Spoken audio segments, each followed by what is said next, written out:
Hello everybody, here we are back on Mr. Miller's couch, ready for chapter 15 in Hatchet. I hope you guys enjoyed chapter 13 and 14.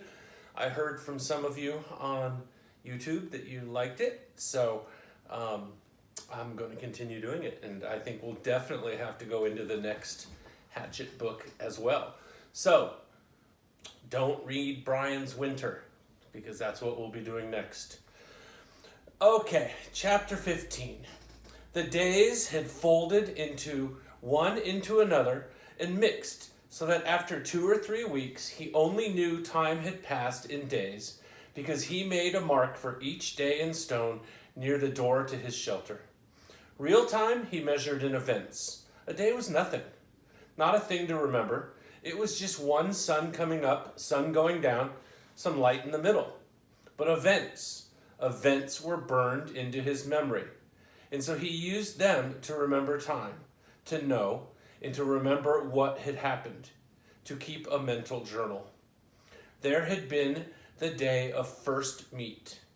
That had been a day that had started like the rest, up after the sun, clean the camp, make sure there is enough wood for another night. But it was a long time of eating fish and looking for berries, and he craved more food, heavier food, deeper food. He craved meat. He thought in the night now of meat, thought of his mother's cooking a roast, or dreamed of turkey. And one night he awakened before he had put wood on the fire, with his mouth making saliva and the taste of pork chops in his mouth. So real, and all a dream, but it left him intent on getting meat. He had been working farther and farther out for wood, sometimes now going nearly a quarter of a mile away from camp for wood. And he saw many small animals. Squirrels were everywhere, small red ones that chattered at him and seemed to swear and jumped from limb to limb. There were also many rabbits, large gray ones with a mix of reddish fur, smaller fast gray ones that he saw only at dawn. The larger ones sometimes sat until he was quite close, then bounded and jerked 2 or 3 steps before freezing again. He thought if he worked at it and practiced, he might hit one of the larger rabbits with an arrow or a spear. Never mind the small ones or the squirrels. They were too small and fast. Then there were the fool birds. They exasperated him to the point where they were close to driving him insane. The birds were everywhere, 5 and 6 in a flock, and their camouflage was so perfect that it was possible for Brian to sit and rest, leaning against a tree, with one of them standing right in front of him in a willow clump, 2 feet away, hidden, only to explode into deafening flight just when Brian least expected it. He just couldn't see them, couldn't figure out how to locate them before they flew, because they stood so perfectly still and blended in so perfectly well. And what made it worse was that they were so dumb, or seemed to be so dumb, that it was almost insulting the way they kept hidden from him. Nor could he get used to the way they exploded up when they flew. It seemed like every time he went for wood, which was every morning, he spent the whole time jumping and jerking in fright as he walked. In one memorable morning, he had actually reached for a piece of wood, what he thought to be a pitchy stump at the base of a dead birch, his fingers close to touching it, only to have it blow up in his face. But on the day of first meet, he had decided the best thing to try for would be a fool bird, and that morning he set out with his bow and spear to get one, to stay with it until he got one and ate some meat. Not to get wood, not to find berries, but to get a bird and eat some meat. At first, the hunt had not gone well. He saw plenty of birds, working up along the shore of the lake to the end then down the other side. But he only saw them after they flew. He had to find a way to see them first.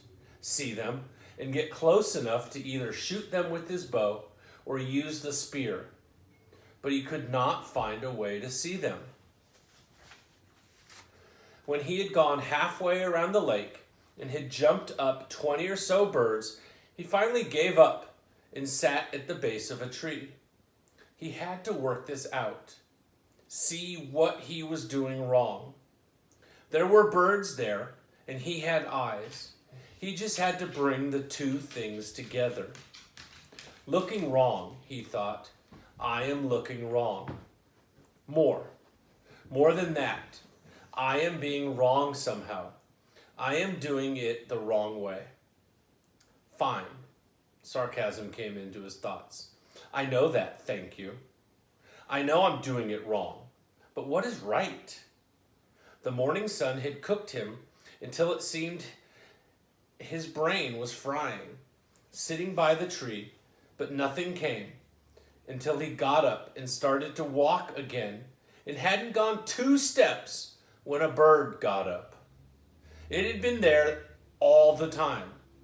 While he was thinking about how to get them, right next to him, right there, he almost screamed. But this time, when the bird flew, something caught his eye, and it was the secret key.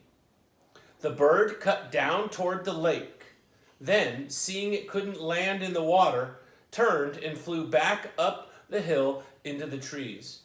When it turned, curving through the trees, the sun had caught it, and Brian, for an instant, saw it as a shape. Sharp pointed in front, back from the head in a streamlined bullet shape to the fat body. Kind of like a pear, he had thought, with a point on one end and a fat little body, a flying pear. And that had been the secret. He had been looking for feathers, for the color of the bird, for a bird sitting there. He had to look for the outline instead, had to see the shape instead of the feathers or color, had to train his eyes to see the shape. It was like turning on a television. Suddenly, he could see things he never saw before. In just moments, it seemed, he saw 3 birds before they flew, saw them sitting, and got close to one of them, moving slowly, got close enough to try a shot with his bow. He had missed that time, and had missed many more, but he saw them. He saw the little fat shapes with the pointed heads sitting in the brush all over the place. Time and again he drew, held, and let arrows fly, but he still had no feathers on the arrows, and they were little more than sticks that flopped out of the bow, sometimes going sideways. Even when a bird was 7 or 8 feet away, the arrow would turn without feathers to stabilize it and hit brush or a twig. After a time, he gave up with the bow. It had worked all right for the fish, when they came right to the end of the arrow, but it wasn't good for any kind of distance, at least not the way it was now. But he had carried his fish spear, the original one with the 2 prongs, and he moved the bow to his left hand and carried the spear in his right. He tried throwing the spear, but he was not good enough and not fast enough. The birds could fly amazingly fast, get up fast. But in the end, he found that if he saw the bird sitting and moved sideways toward it, not directly toward it, but at an angle back and forth, he could get close enough to put the spear point out ahead, almost to the bird, and thrust lunge with it. He came close twice, and then down along the lake, not far from the beaver house, he got his first meat. The bird had sat, and he had lunged, and the 2 points took the bird back down into the ground and killed it almost instantly. It had fluttered a bit, and Brian had grabbed it and held it in both hands until he was sure it was dead. Then he picked up the spear and the bow and trotted back around the lake to his shelter, where the fire had burned down to glowing coals. He sat, looking at the bird, wondering what to do. With the fish, he had just cooked them whole, left everything in, and picked the meat off. This was different. He would have to clean it. It had always been so simple at home. He would go to the store and get a chicken. It was all cleaned and neat. No feathers or insides. And his mother would bake it in the oven, and he would eat it. His mother from the old time, from the time before, would bake it. Now he had the bird, but he had never cleaned one, never taken the insides out or gotten rid of the feathers, and he didn't know where to start. But he wanted the meat, had to have the meat, and that drove him. In the end, the feathers came off easily. He tried to pluck them out, but the skin was so fragile that it pulled off as well. So he just pulled the skin off the bird. Like peeling an orange, he thought, sort of. Except that when the skin was gone, the insides fell out the back end. Ew. He was immediately caught in a cloud of raw odor, a kind of steamy dung odor that came up from the greasy coil of insides that fell from the bird, and he nearly threw up. But there was something else to the smell as well, some kind of richness that went with his hunger and that overcame the sick smell. He quickly cut off the neck with his hatchet, cut the feet off the same way, and in his hand held something like a small chicken with a dark, fat, thick breast and small legs. He set it up on some sticks on the shelter wall and took the feathers and insides down to the water, to his fish pond. The fish would eat them, or eat what they could, and the feeding action would bring more fish. On second thought, he took out the wing and tail feathers, which were stiff and long and pretty, banded and speckled in browns and grays and light reds. There might have been some use for them, he thought, maybe work them onto the arrows somehow. The rest he threw in the water, saw the small round fish begin tearing at it, and washed his hands. Back at the shelter, the flies were already on the meat, and he brushed them off. It was amazing how fast they came. But when he built up the fire and the smoke increased, the flies almost magically disappeared. He pushed a pointed stick through the bird and held it over the fire. The fire was too hot. The flames hit the fat, and the bird almost ignited. He held it higher, but the heat was worse. And finally he moved it to the side a bit, and there it seemed to cook properly. Except that it only cooked on one side, and all the juice dripped off. He had to rotate it slowly, and that was hard to do with his hands. So he found a forked stick and stuck it in the sand to put his cooking stick in. He turned it, and in this way he found a proper method to cook the bird. In minutes, the outside was cooked, and the odor that came up was almost the same as the odor when his mother baked chickens in the oven, and he didn't think he could stand it. But when he tried to pull off a piece of breast meat, off, the meat was still raw inside. Patience, he thought. So much of this was patience, waiting and thinking and doing things right. So much of all this, so much of all living was patience and thinking.